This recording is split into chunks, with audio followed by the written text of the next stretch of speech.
All right, so welcome everyone to This is the Coach by Alison slash podcast and also YouTube long form video.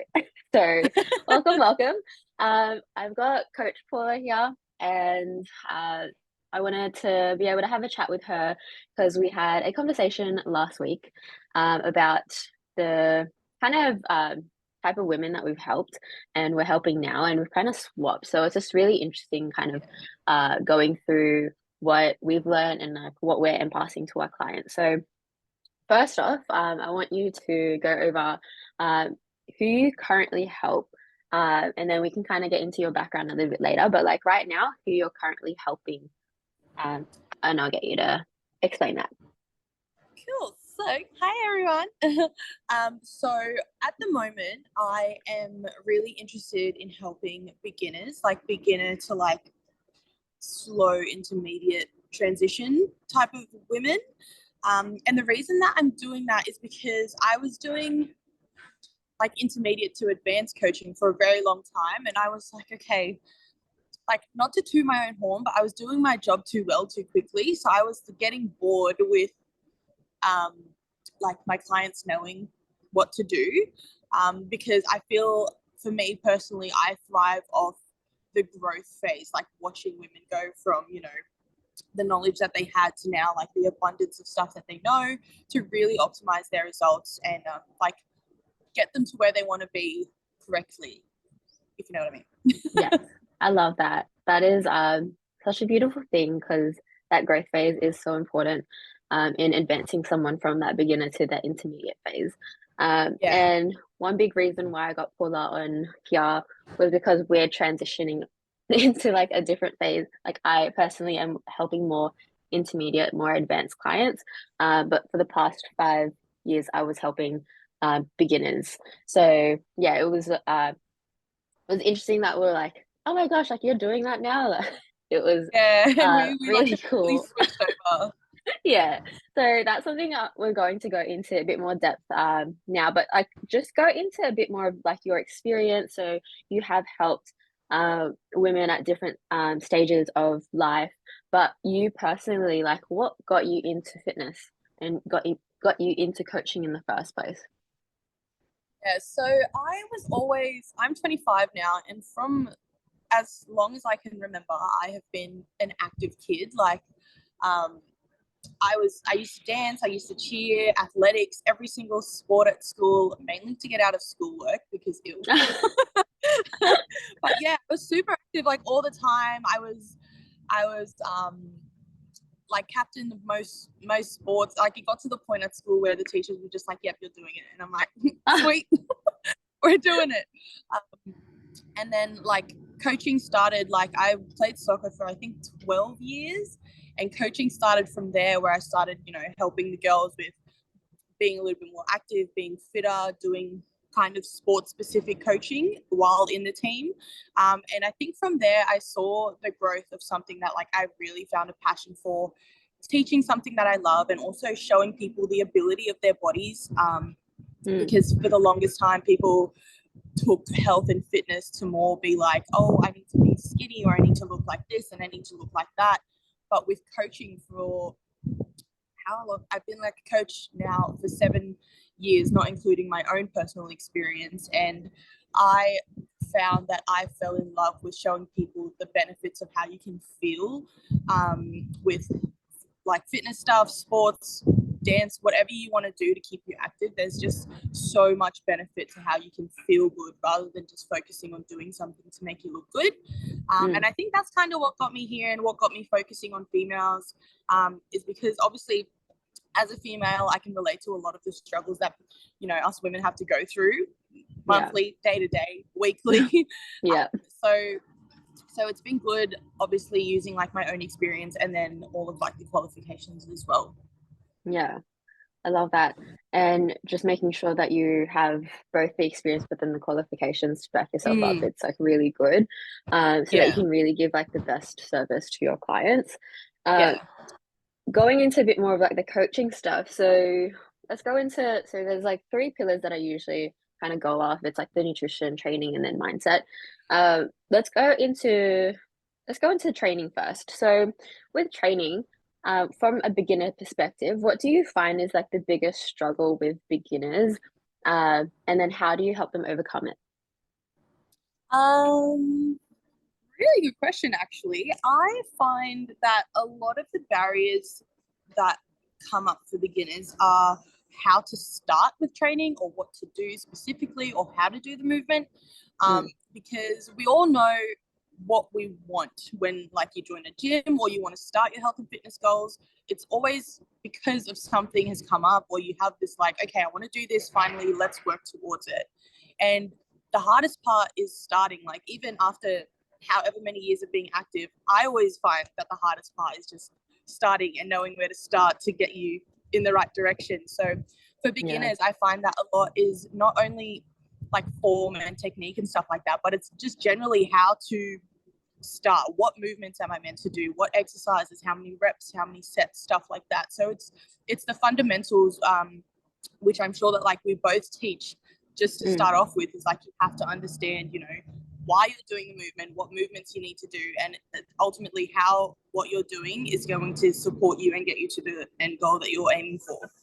yeah, I agree. Like that's definitely a big thing because it can be so overwhelming when you first start. Yeah. Or when it's not even when you first start. It could just be like you've been doing it for how many years? You've been doing like different diets, different programs, and being at that beginner phase, like the reason why you haven't progressed to that intermediate yet is because you haven't learnt the fundamentals. And Mm. it really sets you free, like once you understand the fundamentals, the Yeah. the training side of it. You don't have to train every single day. Like you don't have to do all these crazy hit workouts and Yeah. you're puffed out every single second. Like it's not about that. It's Yeah. it's about the structured program and making sure it does fit to that lifestyle of your Yeah. client. So yeah, so I really like that answer. With the nutrition, which I feel like it might be kind of similar, but what would you say is like the biggest struggle with nutrition for beginners, and then how you help them overcome it? Um, I love this question because I find that with my coaching specifically, it's very holistic, it's very well rounded. So, like, we never just focus on just training or just nutrition or just mindset stuff. It's always together because they kind of just feed into each other. And that's Oh yeah. how I find that you can get like the best results holistically.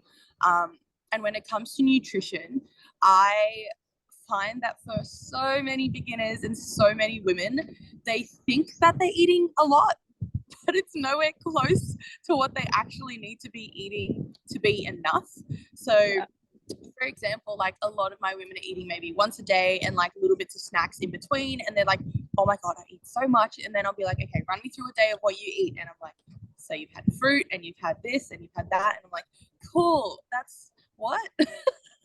I'm like, I eat more than that in one meal, let alone all day. So I think there's this huge misconception that like if you're eating like a lot of small things throughout the day, you're eating a lot, but it's Mm, it's not. You just aren't supporting your body in a way that you need to. And then mm, also another big struggle is getting women to realize that food isn't your enemy. Like the yeah. amount of people that I've told, like, okay, we're gonna start eating more now, and it'll feel really uncomfortable for like 2-3 days, and then your body will adapt. Your body adapts to whatever stimulus you feed it. So literally, if you start eating a little bit more, you'll feel more energetic and you'll feel like you actually don't have to have a nap at 3 p.m. every day because you've hit like that afternoon slump, because Yeah. you're energized yourself with enough food. And eventually that all makes sense. But again, yeah, like I said before, like it comes down to the fundamentals of understanding why we're eating what we're eating, and then how that is going to support our end goal as well. Yeah, that's so true. Like it's so important, especially because when you add training into the mix, you need to make sure Yeah. that you are eating, so that Yeah. you're recovering and you're fueling the body. So that's so Mm, true. it's so important. Now with mindset, like what would you say it does intertwine into the nutrition and training, but like the biggest overarching thing with mindset you find with beginners that you help and help them overcome, what would you say that would be? So like the biggest struggle with mindset and then how you help them overcome it. Um, so for mindset stuff and a lot of mental health barriers as well with beginners is trying to break through the wall of all of the knowledge that they've gathered on social media and people that they know and all like we said before, like it's so overwhelming. There's so much information out there, and then when you sit down with a PT or any sort of coach or health professional, they are kind of filtering all of this, and then you kind of find the one person that's like, okay, you can just tell me what I need to know now. And I find that the biggest struggle with beginners is kind of getting all of the noise out of the way, just to kind of bring it back down. Let's start from the beginning and be like, okay, what is it that you're really struggling with? Because most women come into the gym and they're like, okay, I need to look better or I need to lose weight. And it's like, but what got you there? Like, what is the reason behind this epiphany moment where you're like, okay, I need to look better, I need to feel better? Like, what got you there? And that's where we need to start, rather than, yeah, let's go to the gym and do some training and we'll be great. No. It starts, I feel like a lot of the misconception is that it starts when you start training, but it's like your journey starts way before you even think of stepping foot into the gym or thinking about lifting weights. Your journey starts when your mind is like, okay, something needs to change, and you need to realize what that change is and where that change sparked from. Yeah.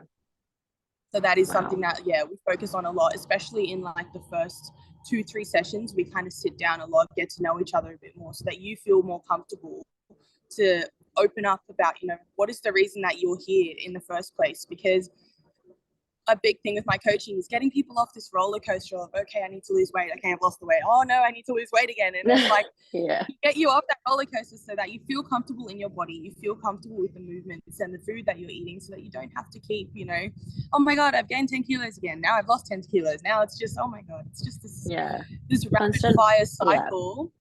100%. That, Yes, like that is such a struggle I find with a lot of beginners, especially, is that they've been doing it for how long? They've been doing it for, how many years, and they're trying like the shakes, the supplements, the detox teas, the meal plans, the like everything. Like they've tried basically everything, and they come to you and they're like, I know all of this stuff, but it's like some of that stuff might work, or it's worked, but it's not going to help keep you sustainable results, right? So that's the goal essentially as a coach. Like we want to help you get to, those short-term goals of maybe there's like a weight loss specific goal or body recomp goal, but the main goal as a coach is to actually help you know the tools, learn the tools, and be able to sustain those results and get good results each year, and not just do that whole like a roller coaster, which is horrible. Like I remember, so crazy. Like I don't know your journey, but like with your personal experience, how long did that last for you? Like, do you remember, when you were doing all the different stuff, different diets and stuff? And I feel we've totally all been through this. Like, I feel like so many people look at coaches and PTs and they're like, they've never had to go through this, but it's like, we're doing what we're doing because we broke the cycle, and now we want to show you how to do that. Exactly. I think honestly that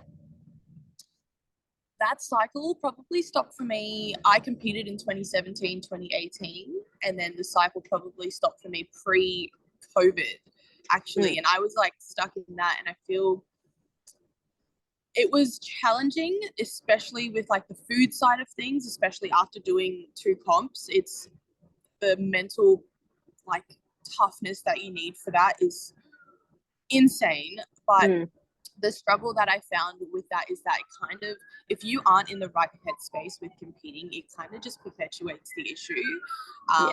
Because you've gone from like restriction and then you have to reverse. And for those of you that don't know, with bodybuilding competing, if you want to make it out of there without completely stuffing up like everything that you've just done for like the how many weeks that you've been prepping, you do what's called a reverse diet. And it just means that you slowly build up from where you are to your maintenance again. You can't just go from here to here and expect no issues to happen between there.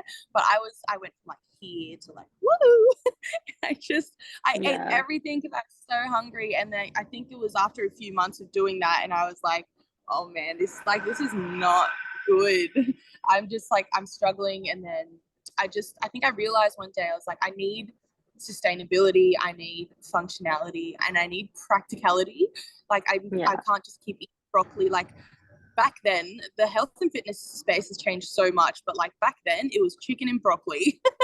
It was chicken and broccoli, and I was like, oh my god, I can still to this day barely stomach chicken breast because I was like, ew. I just feel like I'm gonna choke on it like all the time. But yeah, like back then it was just bland diet, can't add anything to your food, and now it's like I've grown the knowledge around intuitive eating and like if it fits your macros type of structure, where I can have so much of like what I love and make it work to support everything in life rather than just for sure. trying to lose weight. So let's do that. Yeah, that's so true. So like to close this off, right? There's a lot of good information in this. My question would be like, what's the biggest fitness trend you're seeing at the moment that you would like your clients to know that it's not good and you should do this instead to get out of it? What would you say would be your answer?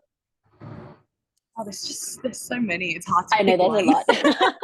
There are so many. I think my pet peeve is like the intermittent fasting situation. And like I understand the concept of it, but all you're trying to do really is just be in a deficit. You're just trying to eat less. But eating less in a shorter window just doesn't make sense to me. Especially if like you're struggling, like you're legitimately struggling, and then you're not even eating enough to like support a 3-year-old child within 4, 6, 8, whatever crazy split you're doing. That just, I feel like start with the basics of maybe just eating enough throughout a chunk of the day. And then once you're used to that and you know exactly how much you're meant to be eating, then you can play around with like the space and stuff. Because with a lot of women that I've spoken to that have tried the oh my god, my mind just went blank. That have tried the intermittent fasting thing, with a lot of women that have started that, it's usually because they never have breakfast, or they feel really heavy because they've had a really big meal at dinner, so they try and eat in a smaller window. But again, that's not the issue. The window isn't the problem. It's the mindset towards when you're eating, or it's the amount of food that you're eating. I feel like a lot of these fad diets that come up are just band-aids. They're just band-aid issues, and it's like the issue is still going to be there once you stop doing your juice cleanse or your intermittent fasting or your crazy 700 calorie diet, whatever the heck those things are. You have to always find the fundamental issue so that you can fix that, and then that way you can do whatever fad diet you like, but still understanding why you're doing it. Yes, for sure. I love that. There's I think to add on to that, it's the understanding of the basic principle of like being in a calorie deficit or being in a calorie maintenance, and then a mindfulness of protein. And it's not to eat so much protein, it's just that when you start training, you're not recovering. So I find that a lot of women end up being more hungry anyway because they're training, and then they end up eating, a lot more of the higher carbohydrate, higher fat food, without mindfulness of the protein side to repair muscle. So yeah, it's an interesting thing when you go back to like any diet that works. When anyone says like this diet worked for me, and it's like, well, you were in a calorie deficit. Like that is the main reason why. Like that's the main principle. And so teaching our clients this and helping them go from like here to there, because we've gone through that, and it's no judgment on like your knowledge at this point, because like you won't know any better until you decide to want to learn. And so I do have one question before I close off and then ask you where people can find you. As a coach, how much have you invested in yourself into other coaching or other coaches? Because again, I find like so many like of my clients think that I don't get coaching because I'm a coach. Like, you know everything. Like for you, you can say like the number of, if you even know the number of how much, thousands of dollars you might have spent, Yeah. or how many Yeah. coaches have you had in the past? But yeah. I don't even know the number. I stopped counting years back. Years back. But Same. I've done like a lot of like proper like qualifications. I've done like my youth work stuff because I work with youth. I've done health science diploma. I've done like my actual PT stuff. A lot of the business coaching side of things is a lot of like, obviously working in the health and fitness space, you know a lot of people in the industry. So like it's just bouncing off each other. So I don't think I've ever actually invested money into a business coach. But I have spent a lot of time around coaches and stuff like that. So I feel like it's more of a time investment than a money investment when it comes to like the business side of stuff. But when it comes to like proper qualifications and those things, oh, thousands and thousands of dollars. It's so insane. But I think a lot of, personally, a lot of my knowledge comes from, just the conversations that I have with a lot of coaches, a lot of mentors, a lot of people in the industry, and obviously once you know what you're looking for, you kind of know what is garbage and what will work for you, what won't. But sure. yeah, to answer your question, I stopped counting a long time ago, but a lot of time and a lot of money into investing. It is definitely crazy that a lot of people think coaches don't have coaches, but it's like coaches have coaches that have coaches. Oh yes, there you go. And it's just like this step down coach situation, and it's exactly. like it's funny because we spend a lot of time either it's loud. We spend a lot of time not only learning from other coaches in the industry, but like people that have now stepped out of the coaching space into the mentoring space, into like the business side of stuff to help the coaches that are doing the physical things out a little bit more. And like we was talking about it last week when we sat down, we were like, man, when we started all of the business side of things and like admin, we were like, yeah, we train people, and then you had to sit down and do our taxes, and we're like, what I don't know what I'm doing here. I don't know how much I've spent. What are these numbers? Oh my god. Yeah, all of these numbers and stuff. I'm like, I count weight plates, not dollars. That's so true. But that's I appreciate you like sharing that, because it's such a not taboo, but just people don't realize that. And I don't know if you had that experience, but I'll tell like some of my clients, hey, my coach said this, and like, you have a coach? And I'm like, yes, I do have a coach. Like all really great coaches are like coachable, and they have coaches as well. And then, as you said, those coaches have coaches who have coaches, and then it's just like this never-ending thing, because it's the acquisition of like knowledge that's given to the next, you could say, generation. But to finish off, let's go with where people can find you, and what you're currently doing with services and stuff, so people who want to work with you can reach out. Awesome. So you guys can find me on Instagram, Facebook, website at Basically.Fitt. You can also find me online. So I do online coaching, and then also face-to-face at Club Lime in Blacktown. And we also have a challenge running at the moment. So our 8-week challenge starts on the 2nd of October. So if that's something you're looking into starting, then definitely hit me up, or hit up Alison and she'll tell you all about it. But yeah, so if you guys want to find me, I'm at Club Lime in Blacktown, or just Basically.Fitt on Instagram and Facebook as well for online coaching. Lovely. Thank you very much. And thank you for being on here and taking some time out of your busy day. I look forward to seeing you soon. And thank you to everyone who listened through. If you watched all the way through, you listened to the whole thing, you were the real one. And make sure you give a comment on the YouTube, the not Facebook, it's YouTube, and then also Spotify. It's going to be on Spotify as well. So make sure you leave a comment, a review, and hit up Paulla if you'd like some coaching, especially if you're in that beginner side of things. So all right, thank you, Paulla. Thank you, everyone. Amazing. Well, thank you so much for having me. Bye.